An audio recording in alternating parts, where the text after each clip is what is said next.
The topic for today's workshop is parenting perspectives, finding the gentle way. So before we begin, I would just like to give everybody a small brief of why I wanted to do the workshop. The aim of this workshop is to, of course, discuss what are the different parenting styles and what is gentle parenting and how it benefits parents and children. But it is also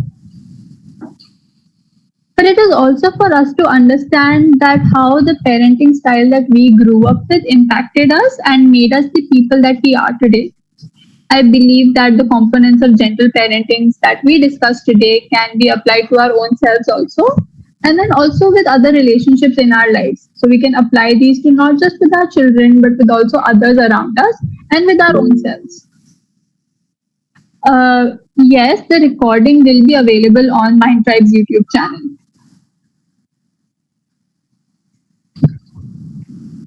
So before we begin, some of the rules for the workshop. Now, it is very important that you don't unmute yourself mid-presentation. If you have something to say, you can always raise your hand, and then if time permits, you will be given the opportunity to speak. So please be careful that you keep your audios and your videos off for a smooth presentation. Any questions that you have, you can put them in the chat box, and it will be looked at actively by Nivedita and also by me. If you're facing any technical issues, let us know in the chat box. If my voice is not clear to you or if you're not able to see the presentation, let us know in the chat box. You can always pin the presentation to your screen to make it an easy viewing experience. All questions and feedback will be addressed towards the end of the presentation. Of course, in the middle, if there is something that needs to be addressed, it will be. But do make a note of the questions that you have and we can take them up at the end. I will also say that, you can keep a paper and pen with you to make notes of the presentation if you want. So this is the legal notice. MindTribe is the intellectual property. This is MindTribe's intellectual property. So this presentation is a copyright of MindTribe. Video recording of this presentation by any of the participants is not permitted. Or taking photos of screenshots is not permitted. Again, like I said, what you can do is make notes and you can keep those notes with you.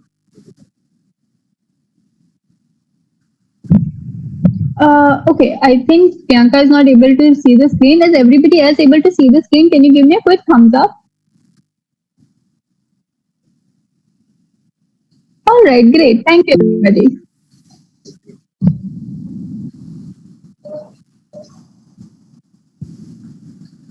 So let us begin. What we will cover in this workshop is what is parenting? What do we actually mean by parenting? What are some conventional parenting methods that maybe all of us have heard about? Understanding what is gentle parenting. What are the core components of gentle parenting? The challenges that we can face with gentle parenting. And self-care through parenting. So moving to what is parenting, right? Parenting is the process of raising our children and providing them with the care and protection that ensures that they develop into healthy adults. It involves providing physical care, emotional care, social care, financial support. All of that comes under parenting. Now, different parenting style and approaches exist because of cultural, societal, and personal factors. For example, in India, parenting often has a strong emphasis of family values, respect for elders. We also play a lot of emphasis on academic achievement, doing well in our careers, doing well in our jobs, right? These different parenting styles exist because of the influence of culture, because of the influence of tradition that we have, the diverse religious backgrounds that we come from. In India, we also see now a blend of modern and traditional parenting styles. And sometimes there is obviously a clash with children who may be more influenced by modern values, whereas parents who might still follow more traditional values. So we can see all of these differences when we start parenting.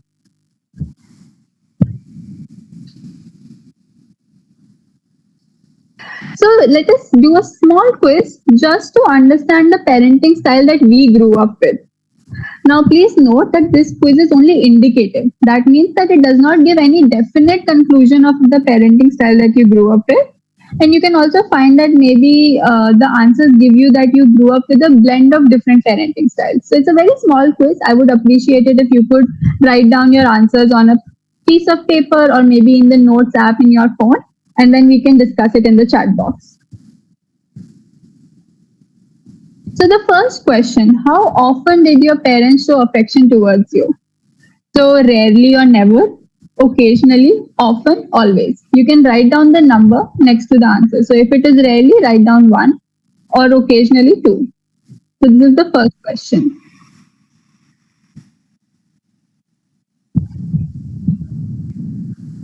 Next question. How responsive were your parents to your emotional needs? The first is rarely or never, sometimes, often, always. So this means that how willingly were your parents responding to your emotional needs?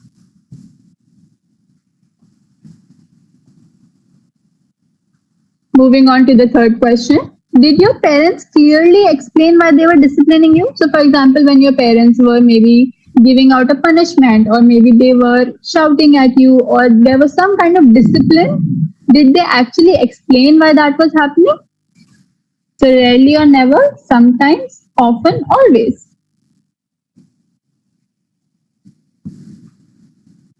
Fourth question. Did your parents encourage your independence and autonomy? That is, did they let you take your own decisions? Did they encourage you to be your own person? Again, rarely or never, sometimes, often, always.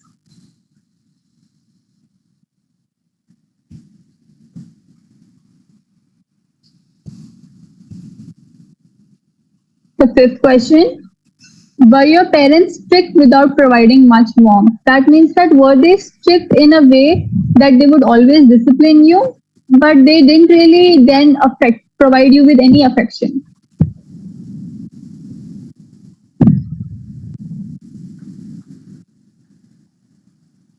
And the last question, did your parents allow you to do whatever you wanted without many rules? That means that were they very lenient? Were they okay with you letting you do whatever you wanted to without providing many rules?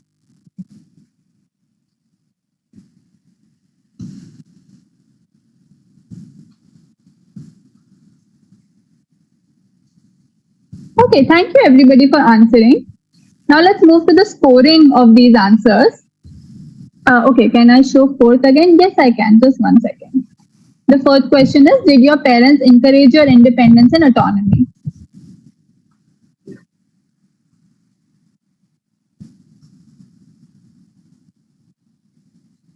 I'll do a small run through of all the questions, but I will not be able to give much time to it. So the first question was, how often did your parents show affection? The scoring is the same. So first is rarely, second is occasionally, third is often, and fourth is always.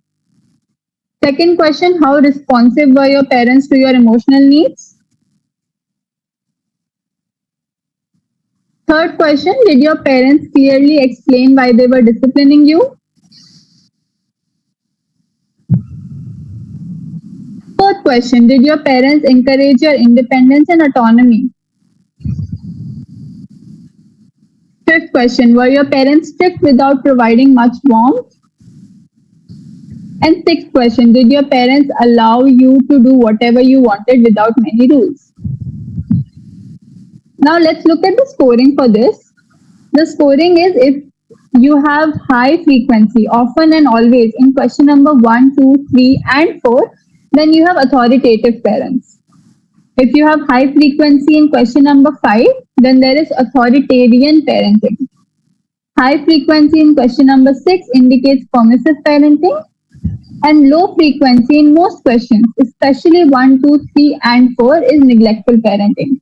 As we move forward, we will be discussing what these parenting styles mean. So for now, you can just make a note of what parenting style you got through this quiz. Anybody wants to put in the chat box what parenting style they got?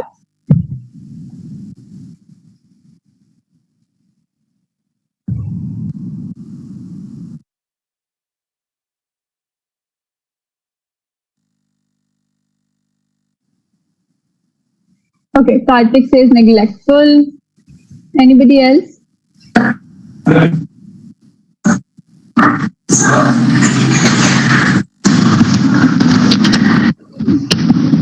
Okay, we have authoritarian, authoritative, neglectful. Okay, thank you everybody for sharing. And also, can I request Deepika to turn off her mic?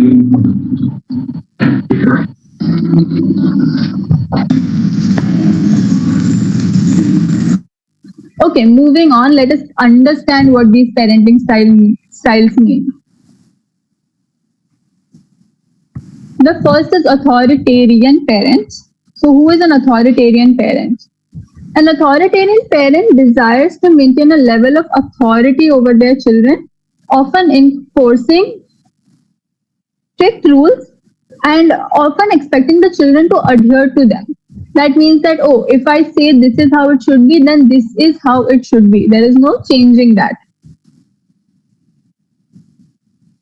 What happens with children who come from authoritarian parents is that they may struggle to be social and may become authoritarian parents themselves. So when I am only used to my parent telling me that, hey, if you do this, you can only do what I'm telling you to do, I grow up thinking that that is the right way to parent. And when I become a parent myself, I might do that with my children. I will say that, hey, because I have said this, you have to do this. That is how my parents raised me, and that is the only way that I know. So here the parent has a lot of authority over the children, and anything that they say is like the law. It can't be changed. So here children obviously, like we said, can't be as social. They might not feel as confident in making their own decisions because their parents have always made their decisions for them. The next is neglectful parents. Neglectful parents take a limited parenting role. So they don't provide their children with the physical, emotional, psychological care that is required for healthy development.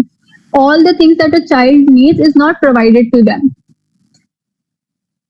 Children of neglectful parents will resist rules in the house and outside the house. So, because my parents never provided me with the love, care, and affection that I deserved, I will not listen to the rules that they have made for me. Or even outside of home, it becomes very difficult for me to form better relationships with others. They have problems with self control because they've never had somebody to teach them or to tell them what is right, what is wrong, what we expect you to do. They've never had that, right? So, because there was never that, they don't have the ability to decide, oh, this is right, this is wrong, or this is something that I should not be doing. So there is struggle with self control also.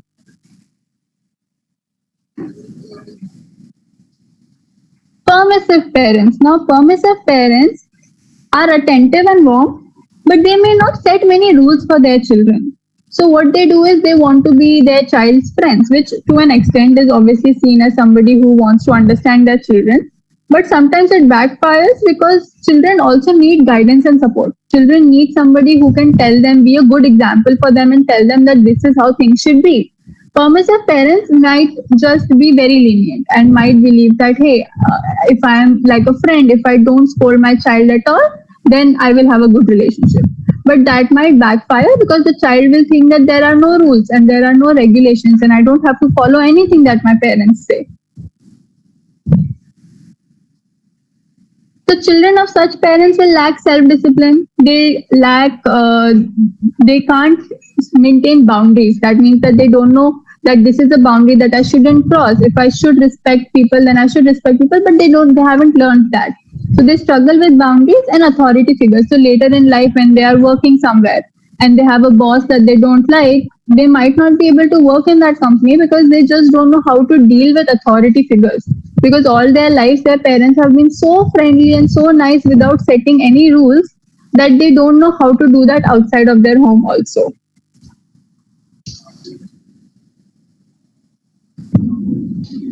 So authoritative parents are usually considered the most warm, nurturing parents that encourage their children to be their own individual. They also encourage them to be independent, but there's also obedience. So they do have certain rules and boundaries for their children that they want the children to follow. They respect the child. They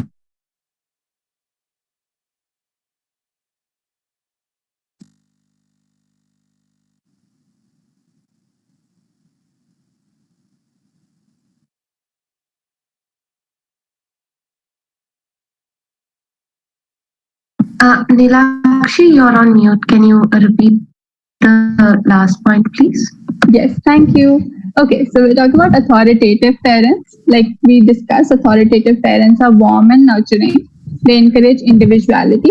So, what happens with children with authoritative parents is that they have a high level of confidence. Why? Because their parents always let them be individuals. They also have respect for others because that is what their parents taught them, that you need to be respectful of others, you need to have uh, care and understanding towards others. And they also have self control because in their homes there were certain boundaries that were maintained, there were certain rules that were maintained. So they also have self control. So, what we discussed right now is the four conventional parenting methods that we've heard of: the authoritarian parents, who have a very high level of authority, who are very strict; the neglectful parents that take on a very limited parenting role, that don't really interact that much with their children; permissive parents, who are very attentive and warm, but they can't set any rules for their children; and then we have authoritative parents. Authoritative parents are warm and nurturing, but they also value obedience and they also set rules for their children. So let us see how these statements correlate to the parenting style. So if a parent says that my way is the right way, end of discussion, what parenting style do we think it is? Can all of you put it in the chat box? Is it authoritarian? Is it authoritative? It is neglectful or it is permissive? Yes, authoritarian.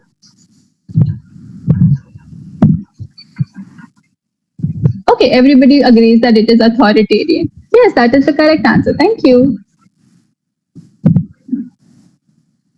Next is I trust you to make good decisions, but I am here to guide you. So there is a level of trust in the child, but they are also saying that I will be here to guide you. So, what kind of parenting is this?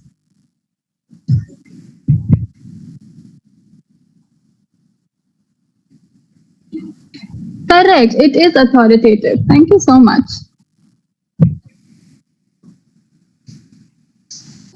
The third statement is I have my own life, I can't deal with yours too. So, I have my own things that I do, I can't deal with your life. What kind of parenting style would this be?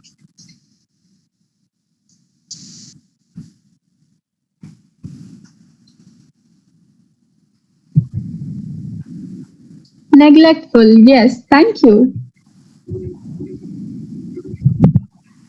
Okay, the next is you don't have to follow rules if you don't like them. So I'm telling my child that, there are rules, but you don't have to follow them if you don't like the rules.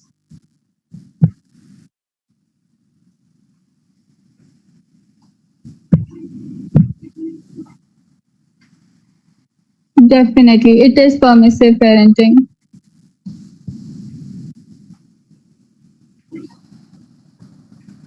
The next statement is let's work together to find a solution that works for both of us. So you're telling the child that let's look for a solution that will work for the both of us. What parent would do this?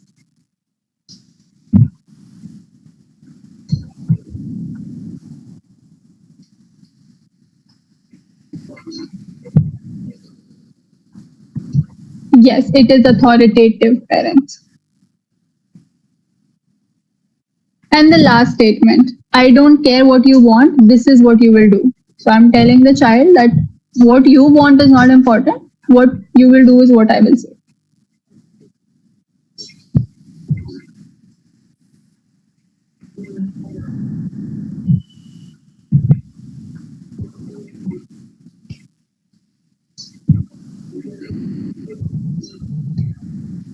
The right answer is authoritarian. Thank you so much. Thank you everybody for participating. I'm glad that you understood the difference between the parenting styles and what the different parenting styles were. Now let's move forward to what we are actually discussing here in what is gentle parenting. It's a slightly different concept of parenting. So, gentle parenting is a compassionate approach that emphasizes on understanding and nurturing a child's physical, emotional, and psychological needs. It It builds a strong, trusting relationship between the parent and the child. So, what it does is it focuses on guidance rather than control. So, I'm going to guide my child rather than control my child. There is also no punishment or coercion. So, you are not telling the child that if you don't do this, I'm going to punish you, or there is some, some way that the child is forced into doing something. Rather, there is guidance in a way that why am I telling you to do this? Because there are certain reasons, because I care about you.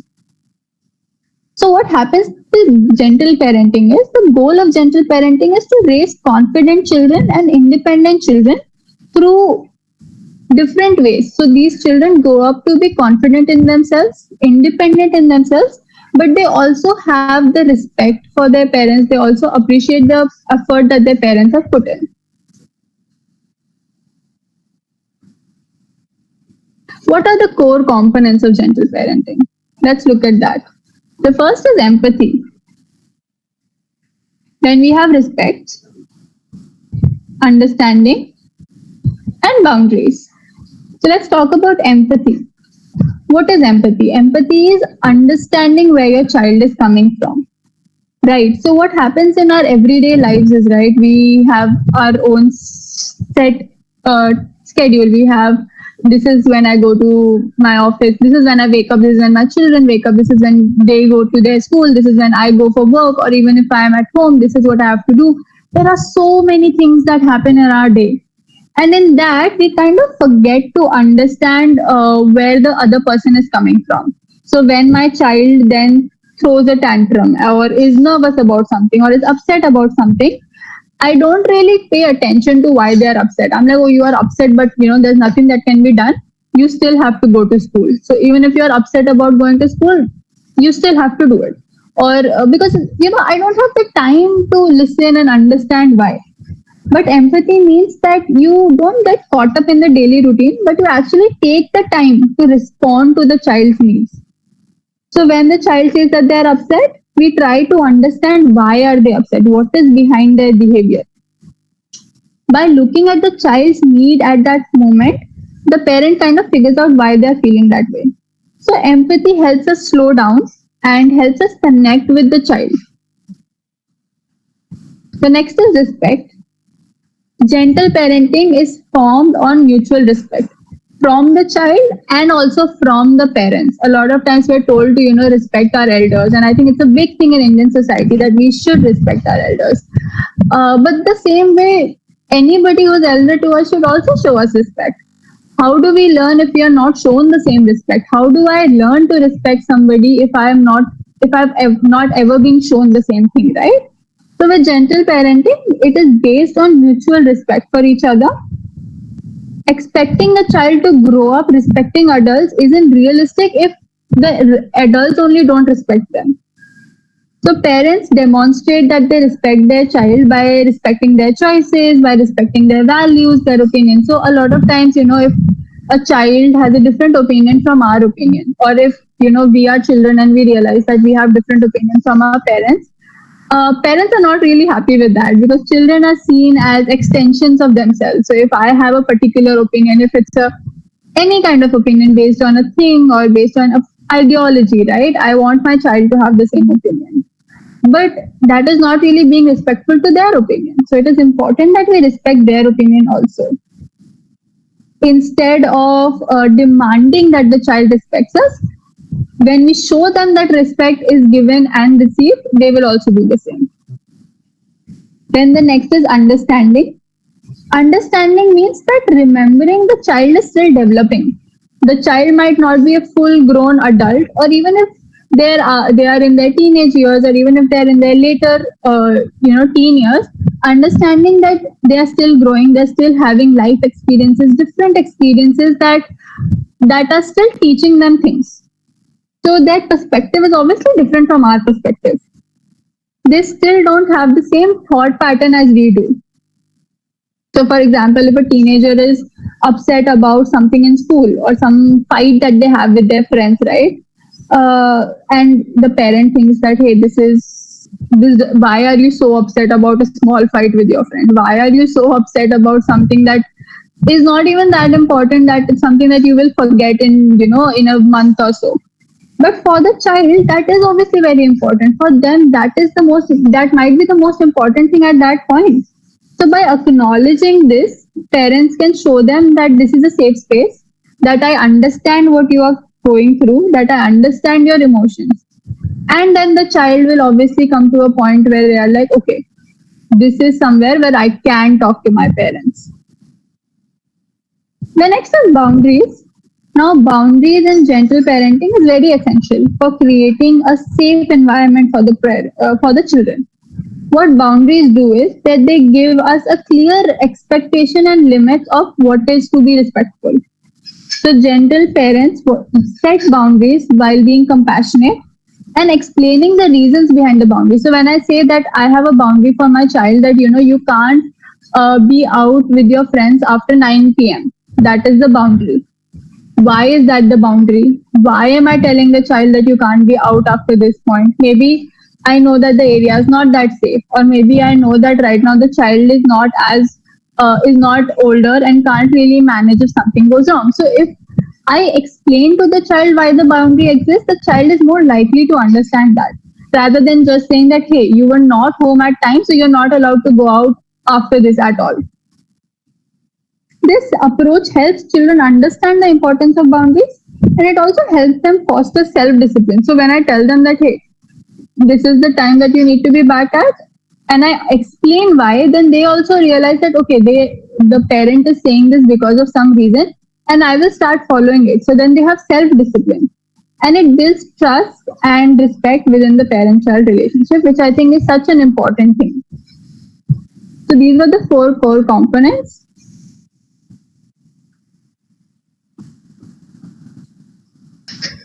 Okay, Mansi is saying Indian parents don't understand boundaries, so what to do then? Yes, of course, in an Indian traditional household, it is difficult to set boundaries with our parents. It is difficult to uh, say that this is my boundary as an individual, this is who I am, and I don't want you to cross that boundary. What I will say is that it takes a lot of time and negotiation to come to a point where they also see it as, if they are willing to compromise even a little and understand that, okay, if they are not agreeing to this boundary, then where is it that they are able to agree to? And if we are able to find a middle ground, I think finding a middle ground is the most important thing when it comes to boundary setting. To see that the parent is also understanding what we are saying, and to see that I also then get what I want. Okay, moving on. So there are 7 C's of gentle parenting. These are basically ways in which we can implement gentle parenting. So that is connection, communication, control, containment, champion, confidence, and consistency. So let's go through this one by one.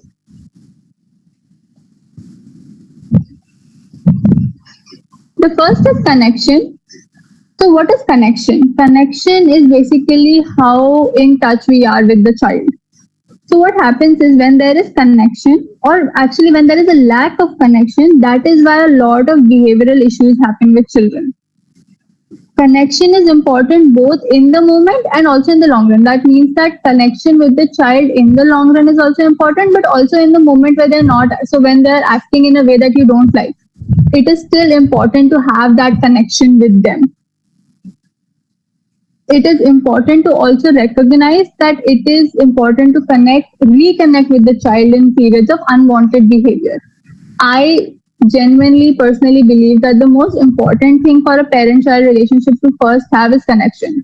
If you have that bond with your child, if you have that understanding with your child that in the end, whatever we are doing or whatever you are doing is not out of ill intention, it is only to be better, it is only to support each other, only because we care about you, then anything that happens after that is still understandable because the child is like, okay, I understand that my parents are only doing this because they care about me. If there is no connection, then anything that the parent says or anything that the parent does is seen in a very negative light of, oh, maybe you want to control me, or maybe you don't want to actually listen to what I'm doing, you just want to do what you think is right.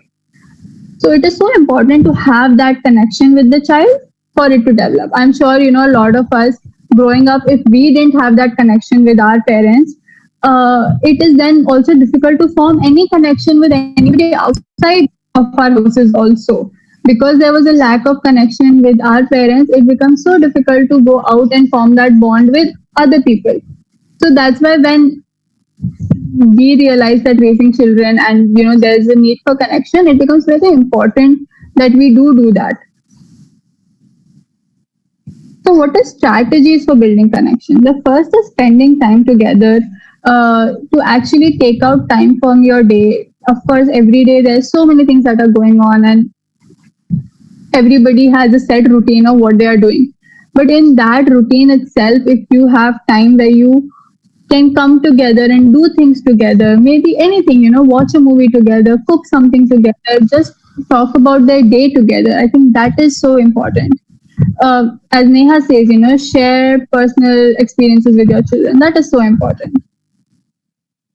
Then the next is listen actively. Listen actively means what? To actually pay attention to what the child is saying, to not just hear that, oh, this happened and this happened, but to actually listen, ask follow up questions, ask, connect it to the things that they've said before. This shows the child that, oh, you actually care about what I am saying, you actually are interested in my life.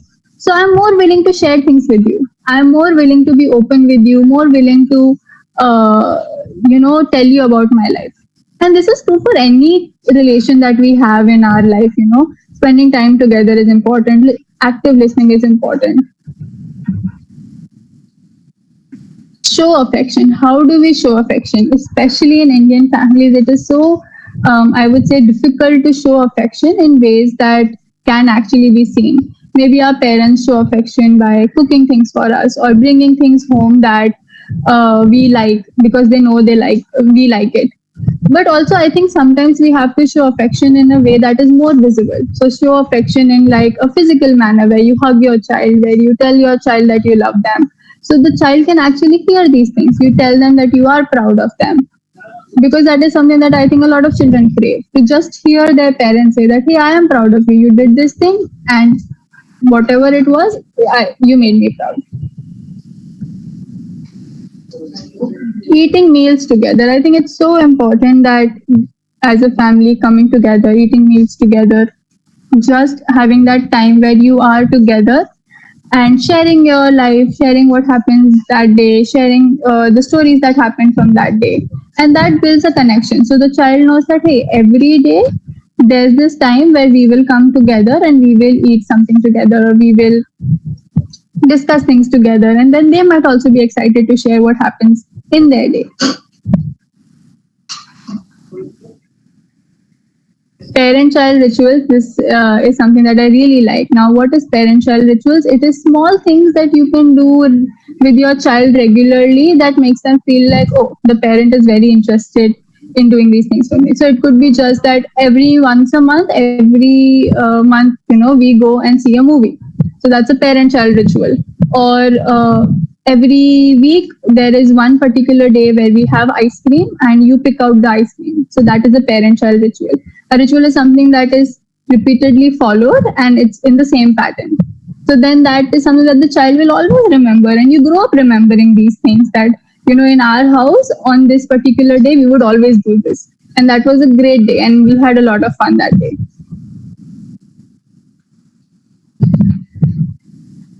Building trust as in letting the child know that whatever happens, I will be here for you. So even if it is something that they do that you do not appreciate, or you do not, or if it is unwanted, the child should have trust that the parent will still be there to support me. That I can share something with the parent and they will always uh, be there, even if it is something that they don't like. So I think building that trust in the child, because then if they have that trust, then they will come to us for anything, and they will always know that I can go to my parent. If they don't have that trust, it would be like I still need to hide things. I need to maybe not tell my parents these things because I'm scared of their reaction.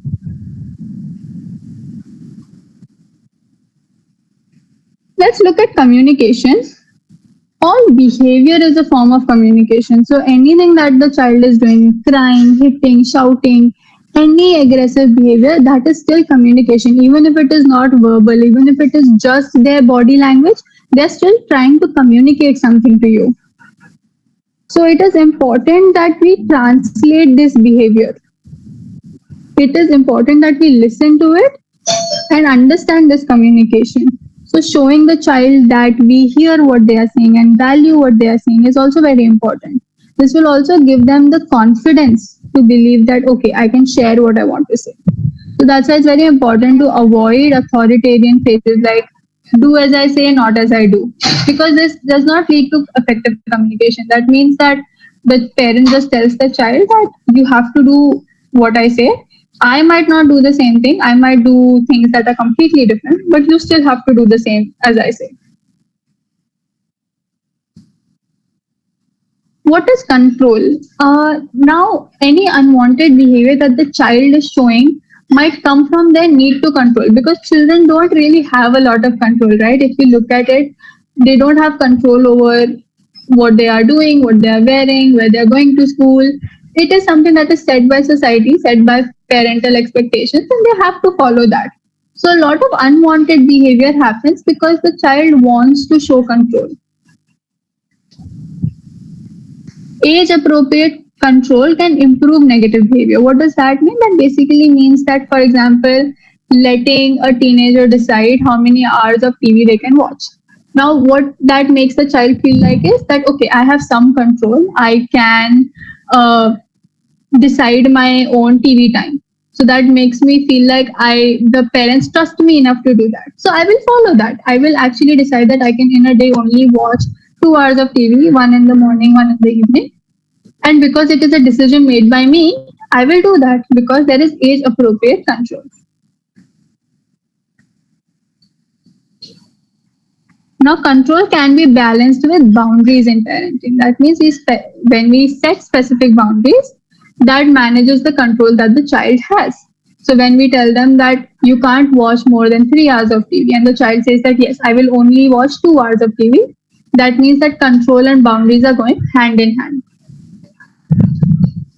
Deciding the boundary is crucial for effective control. You need to have a boundary for there to be control.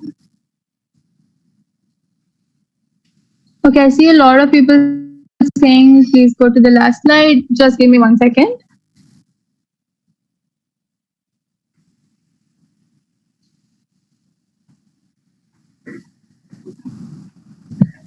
This was communication. This is just what we talked about before control. Okay, moving on. Containment. So what happens is children experience a lot of big emotions, right? They are experiencing anger and frustration and maybe even happiness and joy, but they don't have the same neurobiological capacity that we as adults do to regulate them. So that's why it leads to a lot of outbursts. So maybe my 7-year-old does not actually know how to convey the joy that he's feeling, and that's why he is hyperactive. Or maybe a 13-year-old does not know how to actually appropriately convey the frustration that they have been feeling, and that's why they are giving the silent treatment or they are just rude. So, containment. So, what parents act is they act as regulators, especially for young children. They act as people who can help the child regulate their emotions.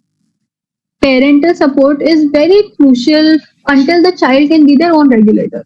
So, I, as a parent, have to tell the child that listen, I understand that this is what you're feeling. These are your emotions, and they are very big and they are big emotions. But how do we express them in a way that is appropriate, that will also convey them, but also not cause any issues? So we as parents can then act as external regulators for the emotions. Because if we don't do that, if we don't teach appropriate ways of expressing these emotions, appropriate ways of containing these emotions, then the child might just explode. And then as parents, then we can blame the child. As a child, maybe we were blamed that, oh, you can't, you're always angry or you're always sad, you're always frustrated. Maybe I was, but then how do I regulate that? Nobody was teaching me how do I actually manage that. So as parents, it's really important that we teach the children that.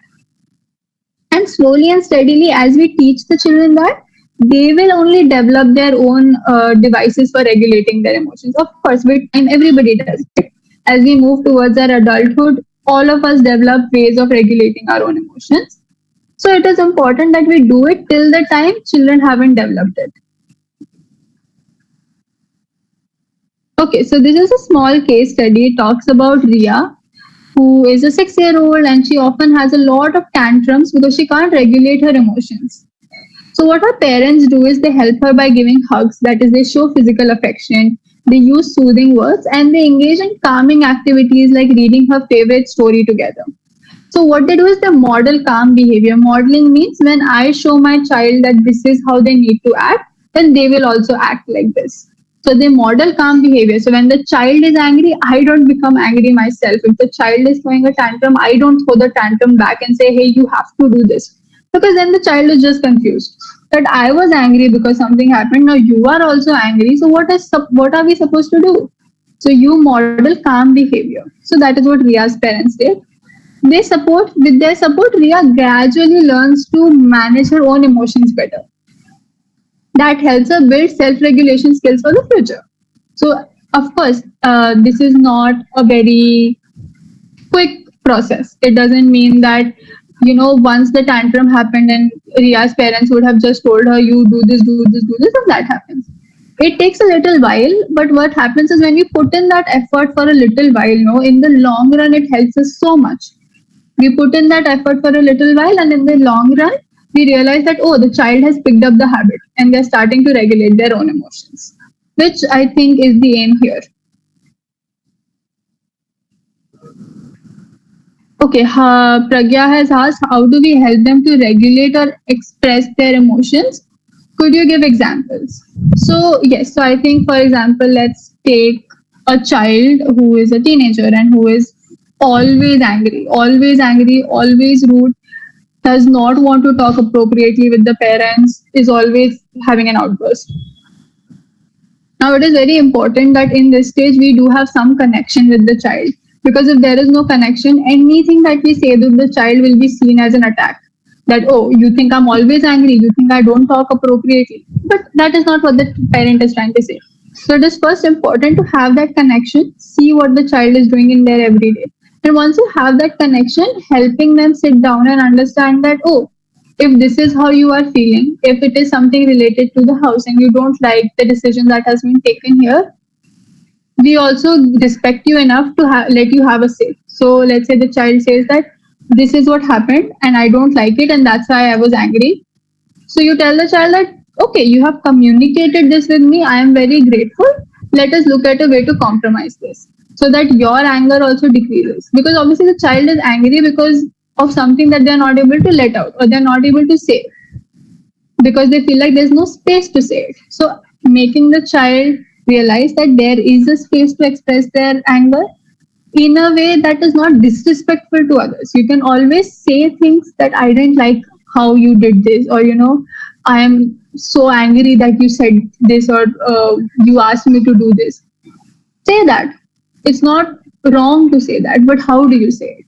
It's very important for them to understand that it is the way they say things that matters and not just what they are saying. Okay, moving on. Champion. What is a champion? Okay. So a champion is somebody who is always there for us. A champion is somebody who always believes in us, who always trusts us, who has our back. And every child needs a champion, and the first champion should be their parent. The child should feel like they are safe, that they can share their stories with the parents, they can tell them things that they want to, and they will still not be judged. So they don't need to be afraid to come and say that, hey, this is what has happened with me, because they feel like the parents might react to it. Even if the parent is upset, even if they think that what the child did was wrong, or even if they think that what the child did was not appropriate, the child knows that the parent will still work together with me and help me resolve the issue. that the parent will not abandon me or make me feel like I did something so wrong that it can't be fixed. Because I'm sure growing up, some of us have heard things like, now that you've done this, you are just the worst person ever. Or, I don't even know why you are here or why are you. So that when the child has a champion, that doesn't happen. When they feel like you are their champion, that doesn't happen. So now I have a small question. If you understood what a champion is, can somebody tell me who is their champion and what have they done for them?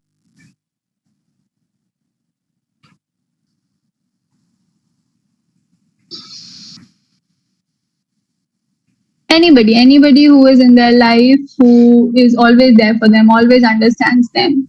You can put it in the chat box or you can raise your hand and unmute and tell us.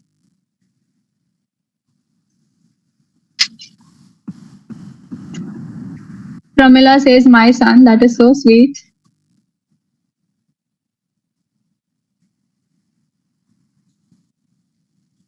Okay, Pragya says that, okay, the champion is a person that is always there for you, that you feel safe with, that you know will always have your back. So a child needs a champion so that, and why it should be their parents is so that the child never feels afraid to come and tell their parents something. So I know that even if I tell my parents that, hey, I did this with my friends and I don't think it was the right thing to do, my parents will not tell me that you are the worst child ever, but they will tell me that, okay, you did this, it was wrong, but we are glad that you told us and let us work towards resolving this issue. So it can be something that they do, and then the child feels like, okay, whatever I do, I know my parents will have my back. That gives the child the confidence to always come and share things with their parents. That is why a champion is important. I hope that answers your question, Pragya.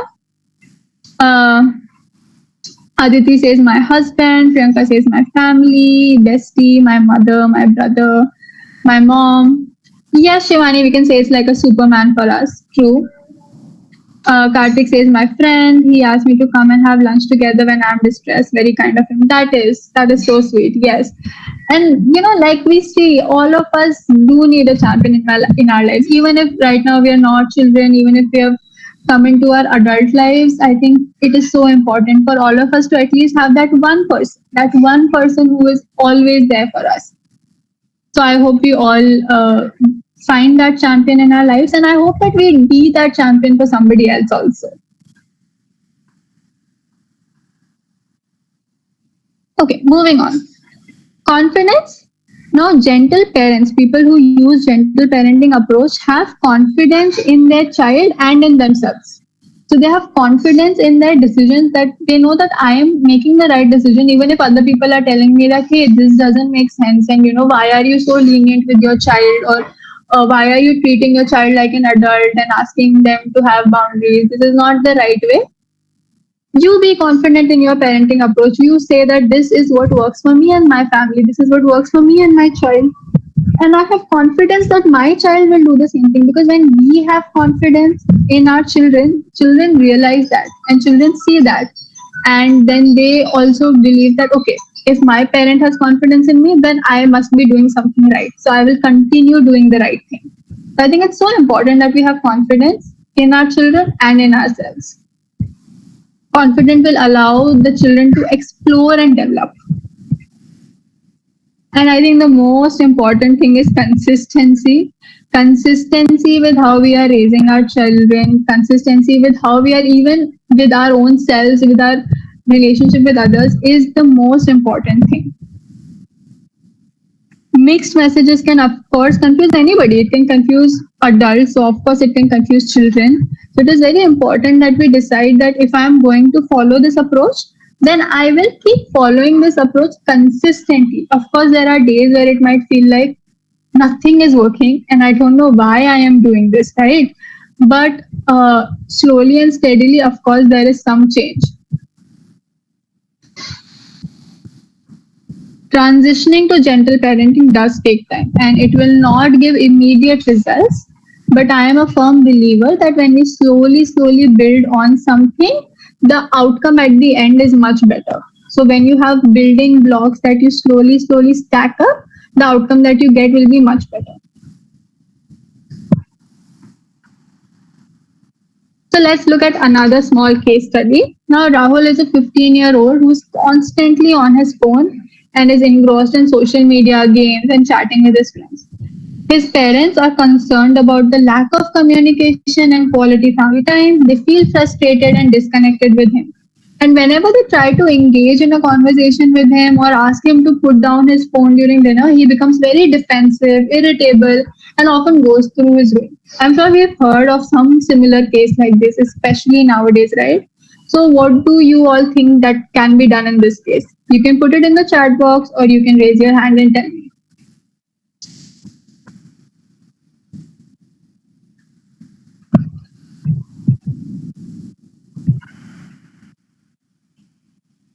Anybody who thinks that all the things that we have done, what can we do?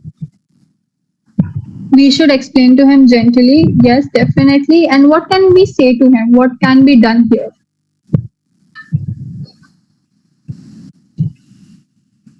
Okay, yoga and meditation makes sense.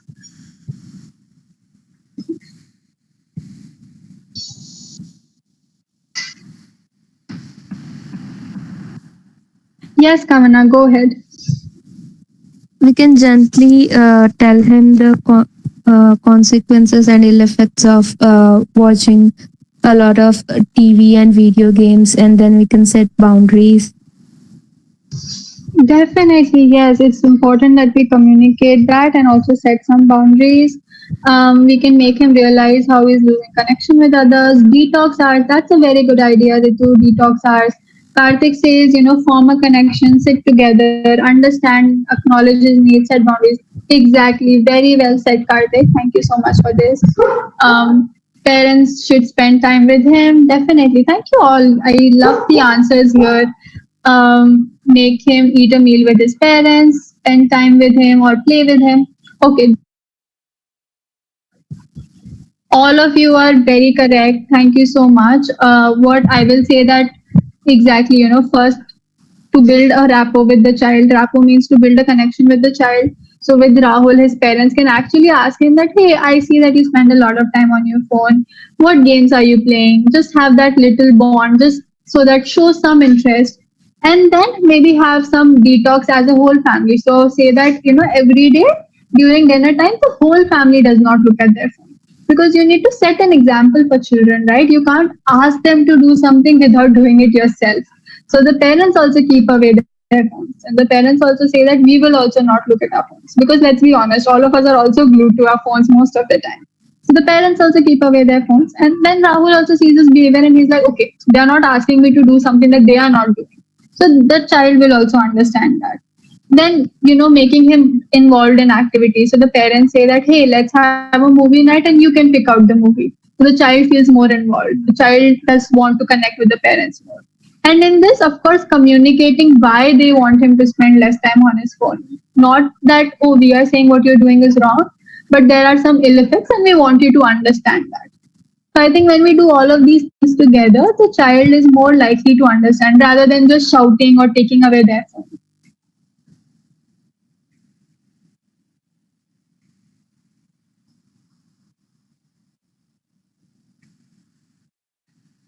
Okay, now let us look at the challenges in gentle parenting. Of course, there are, some challenges that we will face. So difficulty in setting boundaries. The thing is, like we talked about, especially in an Indian context, setting boundaries does become difficult, and setting boundaries in a way that doesn't negatively impact the relationship is difficult. So, one approach is to communicate the boundary in a very calm manner, making the child understand that this is for their own benefit, not because we want you to do something that.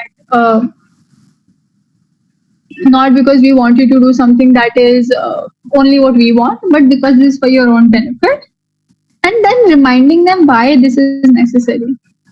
The most important thing is to explain the reason behind the boundary. Once they are once they actually understand why the boundary is there, they are very likely to follow the boundary. But while setting the boundary as parents, it is also important that we understand and respect the child's personal space also. We can't set a boundary where we say that, you need to always show me your phone. I need to know all of your passwords. I need to know everything that you're doing. And I need you to understand this because I want to protect you. The child might still feel like this is not okay because what about my privacy? Even if I'm not doing anything wrong, you have no faith in me. So it is important while setting boundaries, we also acknowledge that the child is an individual and acknowledge that they have their own personal space. And also we model the healthy boundaries. So we also follow the boundaries and then we expect the child to also do the same. Managing frustration and anger, of course, as parents, we are very likely to feel frustrated in a lot of situations. There's a lot of things that we are doing other than just being parents. There's work, there is household chores, there is family commitments, there is finances, there's just so many things going on, right? And all of that, when the child then does something, it's easier to take that frustration out on the child. It is so much easier to take that frustration out and the anger out on them. Let us not do that. Let us not make our children the easy way out of removing all that anger. In a situation where you do feel very angry, it makes sense to leave the room. Take a few deep breaths. Not address it when you know you're going to shout at the child or do something that will be not okay. So leave the room, take a few deep breaths, practice calmness for yourself, and then again approach the topic when you feel a little better. Okay, then the next is balancing your child's needs with your own. Self-care is so important. As parents, our whole identity becomes that of a parent. Everything that we do is for the child and for the family or for everybody else in our lives. But how do I balance my own needs? So it is so important that I take care of myself first. I have a self-care plan. I do things for myself because when we are happy people, we are happy parents. If we are not happy people, we are not happy parents because I'm always frustrated. I'm always tired. And the children can see that and the people in our lives can see that. So it is important that we balance our own needs with the child's needs. Dealing with criticism for others. People love commenting on other people's parenting style. People love saying that, oh, we didn't raise our children like this. I have raised so many children. We have done this and they turned out okay. Why do you think you have to do all of this? It is so important that we not focus on the negative of what other people are saying because we know what we are doing is something that is best for our family. So it is important to find our support network, find a network that is encouraging, that understands what we are doing as parents, and also to stay confident in our own approach. I know that I am doing these things because I want a better relationship with my child, not because I want to please anybody else in the family or anybody else outside, only because of me and my children. So it is important that we stay confident in that. And now we're coming to the end of this presentation. And the last part is nurturing self through gentle parenting. So all the approaches of gentle parenting that we talked about, how do we actually nurture our own self through that? So connecting with our own needs. How connected are you to your own needs? What happens in a lot of ways, becoming a parent shows us the flaws and the gaps in the way that we were parented and in the way that our parents dealt with us. So sometimes to heal, you need to be able to parent your own self and then to move on. So are you in connect with your own needs or have you neglected them so such a long time that you've forgotten what your needs are? When we are growing up, we know that this is something that I want, there's something that I want to do. But adult life happens and marriage happens and children happen and then we just forget. We forget and we don't prioritize and it goes on like that for years and then maybe someday suddenly you realize that the life that I'm leading is not what I wanted to. So rather than having that realization much later, it is better to connect with our needs right now and see how we are feeling. So perhaps, you need to connect with your friends more, or you need to connect with your own family more, or you need to connect with your partner more, or just connect with your own self and who you are as a person more. So it is so important that we do that. Communicate with your own self. What does that mean? This could mean anything. This could be physical, emotional, or mental. So physically, maybe our body is telling us a lot of things. I have maybe some pains in my body, some aches in my body, or there is a particular food that I want to have.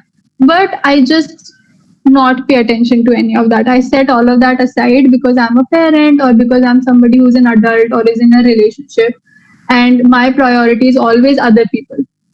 So I don't listen to the way my body is communicating, what my body is saying. On the other side, I'm not even communicating my feelings to others. So I'm not telling others how I'm feeling. I'm not telling others how they've made me feel, because I'm always thinking of what can I do for them. So it is very important that one, I understand what my body is telling me, and also then communicating my needs to other people. Because if I don't, that keeps penting up. It's like filling a bottle till there is no space in the bottle, and the bottle might burst. And then that is just not good for me, not good for the people around me. So communicating with self and with others around me is so important. Reclaiming control. How much control do we have in our own lives? What is it that we are doing for our own selves?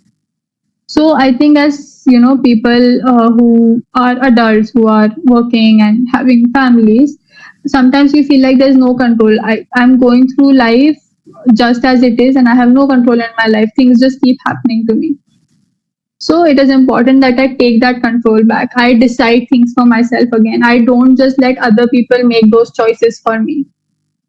I take control of my life back. Emotional awareness. Emotional awareness is the key to reparenting oneself. It means recognizing and understanding your own emotions and triggers and behavioral patterns shaped by past experiences. So, how I was parented, how my relationship with people was in the past, and how that has led to me becoming who I am. This awareness helps you identify the areas that need healing and the areas that need growth.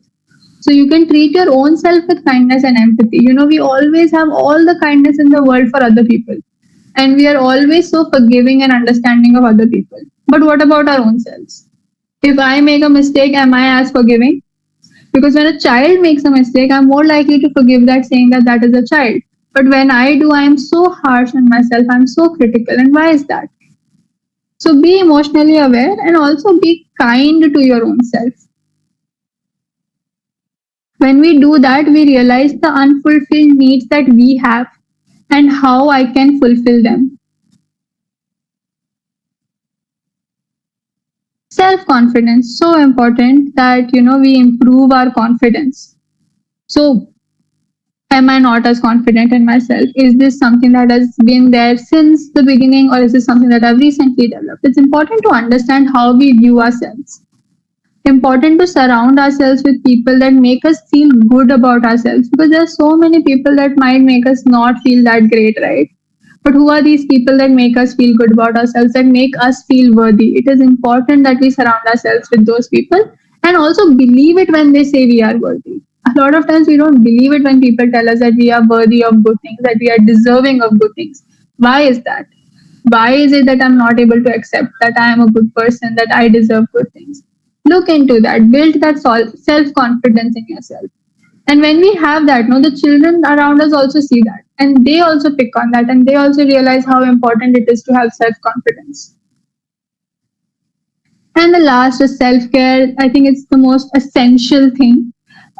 Taking time to prioritize your own needs and well being.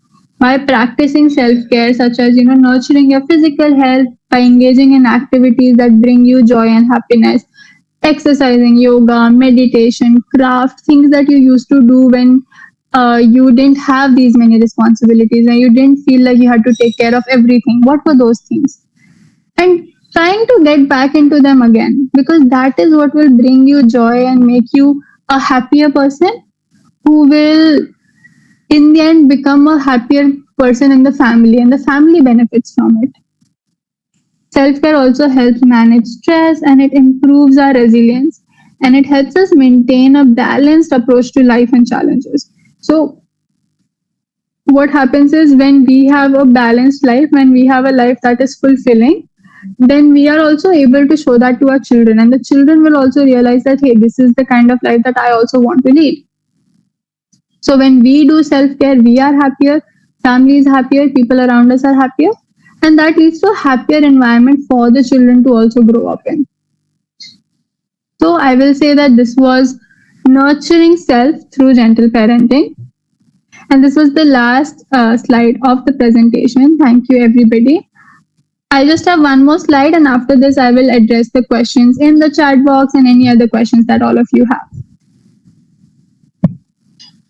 So just a slide on MindTribe and the counseling that we offer. We offer very affordable counseling. So you can reach out to me, you can reach out to Nivedita, and let us know if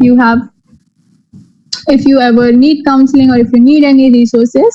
There's also our website, MindTribe, that you can go to, and you can see all the counseling offers that we have there.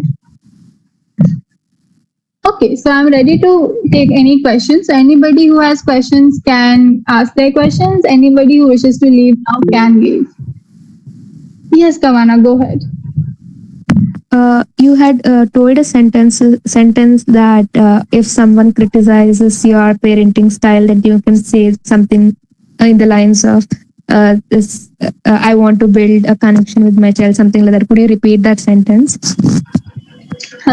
Okay, I don't remember the exact sentence that I said, but what I said is, if somebody is critical of your parenting style, it is important that you remember that you're doing it for yourself and your parents and your children, rather than for external people around. So you are doing this because you want to have an emotional connection with your child. You want to have a bond where you know that your child will trust you and come back to you and talk to you, not because you want to please others or please other people who are not even in the immediate family, right? So I think that is what I was trying to say. Yes. Thank you. Anybody else has any questions, you can raise your hand and ask them.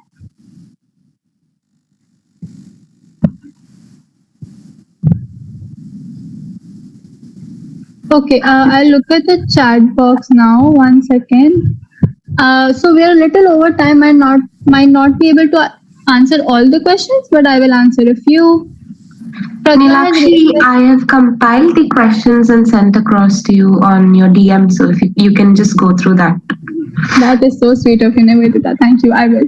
Also, Pragya, if you had a question in the meantime, you can ask that.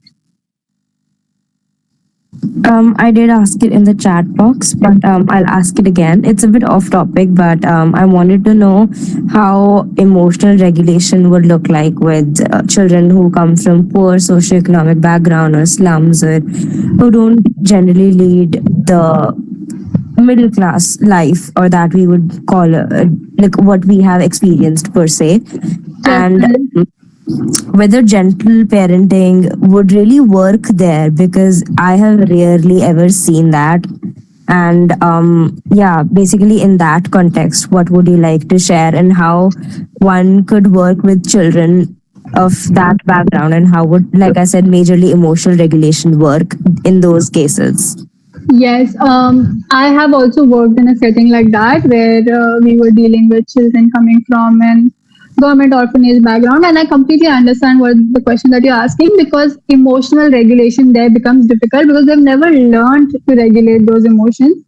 They've never been taught the appropriate ways of maybe regulating those emotions. I think the biggest thing there is, what happens is that those children have always dealt with a very authoritarian style of parenting or guidance, right? They've always had people tell them that you are supposed to do this. This is all you should be doing. There's always been harsh criticism. There's always been harsh feedback to anything that they have done. What we used to do is we built a very egalitarian relationship with them, where we told them that we are equal to each other. We are here to support you. So even when you lash out, even when you're not able to regulate your emotions, that is okay. I understand why that is happening. So I will not be critical. I will not go on the offensive if you do that.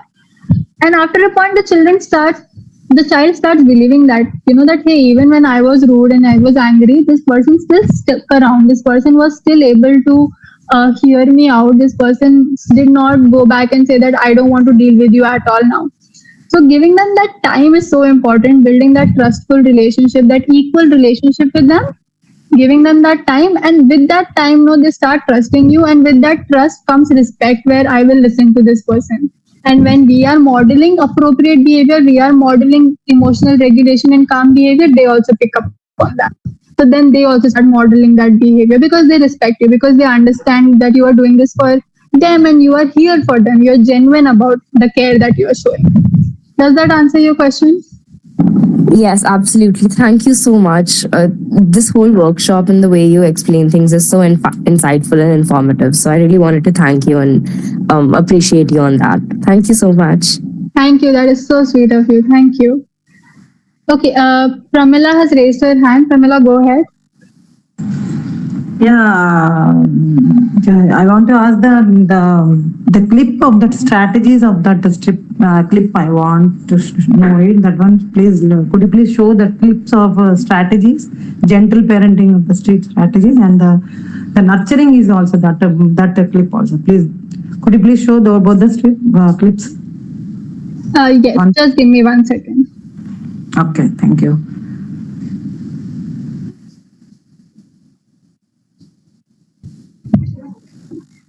Is this the nurturing self slide? Is this what you want? Yeah, these are the steps I wanted to know. Okay, great. And that strategies also, gentle parenting strategies. Okay, so for strategies, what I discussed was the 7 C's. This is strategies for building connection. Is this what you're talking about? Yeah. This. Okay, Yeah. great. Yeah, thank you very much. You have done a very good job and appreciate it. Thank you. Thank you so much. Okay, till then, so somebody has asked, can we blame a neglectful parent who has witnessed neglectful parenting and felt okay with it and isn't aware of how to parent, as most parents don't study how to behave as parents? Can we blame a neglectful parent? Okay, this is my personal opinion here. I would say that, of course, if they have had neglectful parents and they have had bad experiences in the past, it does become difficult for them. And I